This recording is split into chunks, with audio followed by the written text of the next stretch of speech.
एक युवक अपनी ज़िंदगी से बहुत परेशान था। उसकी ज़िंदगी में सुकून नहीं था। वैसे तो उसके पास सब कुछ था। पत्नी थी, बच्चा था, माता पिता थे, अच्छे कपड़े और अच्छा भोजन था और अच्छा जीवन भी था। फिर भी वो बेचैन रहता और सुकून ढूंढता रहता। उसे लगता कि जीवन में सुकून घूमने में है। दोस्तों के साथ अलग अलग जगह घूमने में ही जीवन का सुकून है। एक दिन उसे एक ऐसा व्यक्ति मिला जिसे जिंदगी में इधर उधर घूमने के अलावा कोई और काम नहीं था। उसने उस आदमी से पूछा कि तुम्हें तो इधर उधर दोस्तों के साथ घूमने में बहुत मज़ा आता होगा, तुम्हारी ज़िंदगी में तो बहुत सुकून होगा। उस व्यक्ति ने कहा, ऐसे बिना मकसद के इधर उधर घूमने में कोई सुकून नहीं है।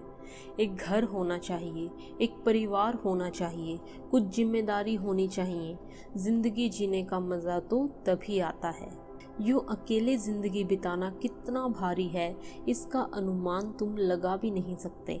मेरी ज़िंदगी में कोई सुकून नहीं है, मेरी ज़िंदगी एकदम निराशाजनक है। उस व्यक्ति की बात सुनकर उस युवक का भरम टूट गया, जिसमें वो सोचता था कि अकेले रहने में ही सुकून है। तब उसने किसी ऐसे व्यक्ति की तलाश शुरू की जो ये कह सके कि उसकी ज़िंदगी में सुकून है। वो व्यापारी के पास गया, किसान के पास गया, मजदूर के पास गया, वो अधिकारी के पास गया, वो जहाँ जहाँ सोच सकता था सबके पास गया, लेकिन उसे कहीं भी कोई भी एक भी ऐसा व्यक्ति नहीं मिला जो ये कह सके कि उसकी ज़िंदगी में सुकून है और उन्हें कुछ नहीं चाहिए। थक हार कर उसने सोचा कि शायद राजा के जीवन में सुकून होगा। भला उसे किस चीज़ की कमी है, जो चीज़ चाहिए वही हाजिर है। ये सोचकर वो राजा के पास पहुंचा और कहा, महाराज, मैं आपसे एक सवाल पूछना चाहता हूँ, अगर आप इजाज़त दें तो। राजा ने कहा, पूछ सकते हो, पूछो। युवक ने कहा, आपके जीवन में सुकून है? मैं एक ऐसे व्यक्ति को ढूंढ रहा हूँ जिसके जीवन में सुकून हो, और मुझे लगता है कि वो व्यक्ति आप ही हैं, क्योंकि आपको जो चाहिए वो मिल जाता है, किसी चीज़ की कमी नहीं है। आपके जीवन में तो जो चाहिए तुरंत हाजिर है। तो क्या आपके जीवन में सुकून है? राजा ये बात सुनकर जोर से हंसा और कहा, युवक, जिस सुकून को तुम जिंदगी में ढूंढ रहे हो, उस सुकून को तो हम भी ढूंढ रहे हैं। वैसे तो हमारे पास सब कुछ है, पर हमेशा कुछ न कुछ कम ही रह जाता है, और वही थोड़ा सा कम जीवन का सुकून लूट लेता है। और अगर तुम्हें सुकून मिल जाए तो हमें बताना, सुकून की हमें बहुत ज़रूरत है। तो वो युवक राजा के पास से भी निराश लौट गया। उसे ये यकीन हो गया कि किसी भी मनुष्य के जीवन में कभी भी सुकून जैसी चीज़ हो ही नहीं सकती। मनुष्य हमेशा अधूरा ही रहता है, बेचैन ही रहता है। मनुष्य कभी भी किसी भी चीज़ में तृप्त हो ही नहीं सकता। निराश होकर वो युवक अपने घर की ओर आ रहा था। अचानक पीछे से एक आवाज़ आई। पीछे एक गुरु खड़े थे। गुरु ने कहा, भूख लगी है, कुछ भोजन मिलेगा? युवक ने कहा, जितना कहोगे उतना भोजन दूंगा, लेकिन उससे पहले तुम्हें मेरे एक सवाल का जवाब देना होगा। गुरु ने कहा, कहो, क्या सवाल है? युवक ने कहा, मैं उस व्यक्ति का पता जानना चाहता हूँ जो इस दुनिया में सुकून से है। मुझे कोई एक ऐसा व्यक्ति नहीं मिला जिसके जीवन में सुकून हो, यहाँ तक कि राजा भी नहीं। गुरु ने कहा, तुम गलत खोज रहे हो। ये जितने भी व्यक्ति हैं सबकी ज़िंदगी में सुकून है। युवक ने कहा, क्या कह रहे हो आप? लेकिन मुझे तो ऐसा कोई नहीं मिला जिसने कहा हो कि उसकी ज़िंदगी में सुकून है।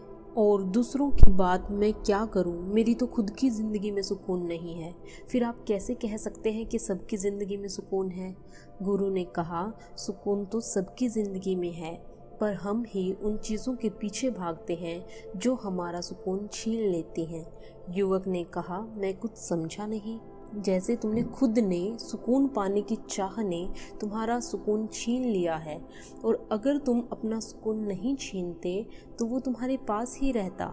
युवक ने कहा, मैं अभी भी आपकी बात नहीं समझ पा रहा हूँ। गुरु ने कहा, ये बताओ, किसी व्यक्ति को सुकून कब मिलता है? युवक ने कहा, जब उस व्यक्ति को उसकी इच्छा की चीज़ मिल जाए, तब उसे सुकून मिलता है। गुरु ने कहा, याद रहे, इच्छाएं कभी सुकून दे ही नहीं सकती। कितनी भी इच्छाओं की पूर्ति कर लो, कभी सुकून नहीं मिलेगा, बल्कि इच्छाएं सुकून छीन लेती हैं। युवक ने कहा, तो फिर सुकून किससे मिलता है? गुरु ने कहा, सुकून मिलता नहीं है, वो तो है। तुम्हें बस एकांत चाहिए उसे देखने के लिए, और जब तुम उसे देखते हो तो आनंद की वर्षा होती है। जिस व्यक्ति के पास एकांत है, उस व्यक्ति के पास आनंद भी है। जिस व्यक्ति के पास आनंद है, वो व्यक्ति दुनिया का सबसे मजबूत व्यक्ति है।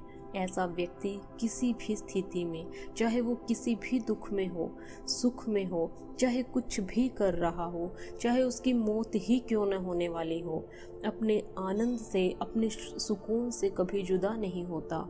युवक ने कहा, मुझे अभी भी आपकी बात समझ नहीं आ रही है, कोई उदाहरण हो तो बताइए। गुरु उस युवक को अपने साथ अपने आश्रम में ले आए। वहाँ पर एक कुत्ता था। उस कुत्ते की ओर इशारा करते हुए गुरु ने कहा, इस कुत्ते को देख रहे हो, कितने सुकून और आराम से है, अपनी पूंछ भी हिला रहा है। इसके लिए इसकी पूंछ बहुत खास है, यही इसका सुकून है। गुरु ने कुत्ते की पूंछ पकड़कर कुत्ते के सामने कर दी। कुत्ते ने जैसे ही पूंछ देखी, उसने उसको पकड़ने की कोशिश की और गोल गोल अपनी पूंछ के पीछे भागता रहा, लेकिन पूंछ उसकी पकड़ में नहीं आई। थक कर गिर गया। फिर कुछ होश आया और फिर वो अपनी पूंछ पकड़ने के लिए भागा, लेकिन पूंछ पकड़ में नहीं आ रही थी। वो कुत्ता परेशान हो रहा था।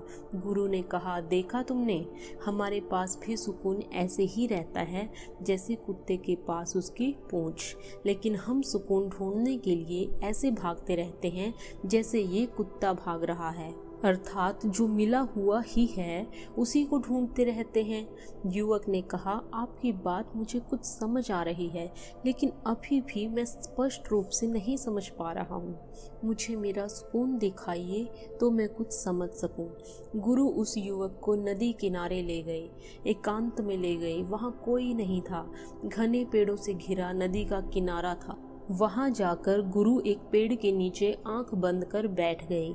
युवक ने सोचा, शायद गुरु कोई चमत्कार करने वाले हैं, इसीलिए ध्यान में बैठे हैं, और वो भी चुपचाप एकांत में खड़ा रहा। बहुत देर हो गई, लेकिन कुछ हुआ ही नहीं। अब वो युवक बेचैन हो रहा था। उसने गुरु से कहा, आप करना क्या चाहते हैं? आंख बंद कर बैठे हैं, मुझे यहाँ क्यों लाए हैं?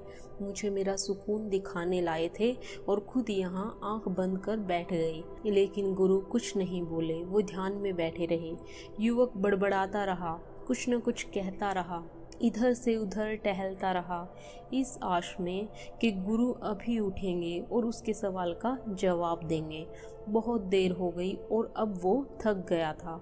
उसे प्यास लग रही थी। उसने नदी का पानी पिया और फिर वहीं एक पेड़ के नीचे चादर बिछाकर आसमान की तरफ मुंह करके लेट गया और सुकून मिलने की आशा छोड़ दी। धीरे धीरे उसे कुछ आवाज़ें आने लगी। जंगल की आवाज़, जानवरों की आवाज़, पक्षियों की आवाज़, पानी के बहने की आवाज़, ठंडी सी हवा जो उसे छूकर जा रही थी। उसे बड़ा सुकून मिल रहा था और वो आनंद में खो गया। इसी आनंद में उसकी आंख लग गई और वो सो गया। जब वो उठा तो उसने देखा कि गुरु उसके पास ही खड़े हुए हैं। उठते ही युवक ने गुरु से कहा, आपने मुझे मेरा सुकून नहीं दिखाया, इतनी देर से मैं यहाँ परेशान हो रहा हूँ। गुरु ने कहा, परेशान तो तुम अब हो रहे हो, परेशान होने से पहले क्या तुमने सुकून महसूस नहीं किया, आनंद की प्राप्ति नहीं की? युवक ने कहा, हाँ, जब मैं लेटा था तब मैंने बहुत सुकून महसूस किया, आनंद भी आया। गुरु ने कहा, यही तो सुकून है, लेकिन तुमने जो महसूस किया वो बाहर की ओर था। बाहर एकांत था, अच्छा मौसम था, तुम थक गए थे, तुम्हारा मन भी थक गया था, वो ज़्यादा सोचना नहीं चाहता था, इसलिए तुमने उस आनंद को भी महसूस किया जो एकांत में आता है। लेकिन जैसे ही तुम जागे, फिर तुम्हारे मन ने कई सवाल खड़े किए और फिर तुम उस सुकून और आनंद को भूल गए जो तुम्हें मिले हुए ही हैं। युवक ने कहा, गुरुजी आप ठीक कहते हैं, मैंने अपने सुकून को पहचाना है, मैंने जाना है सुकून क्या होता है, आनंद क्या होता है, लेकिन क्या इसके लिए मैं घर बार छोड़ दूँ, काम छोड़ दूँ? और नदी के किनारे पर आकर बैठा रहूं? इससे तो जीवन नहीं चलेगा और मुझे सुकून नहीं मिल पाएगा।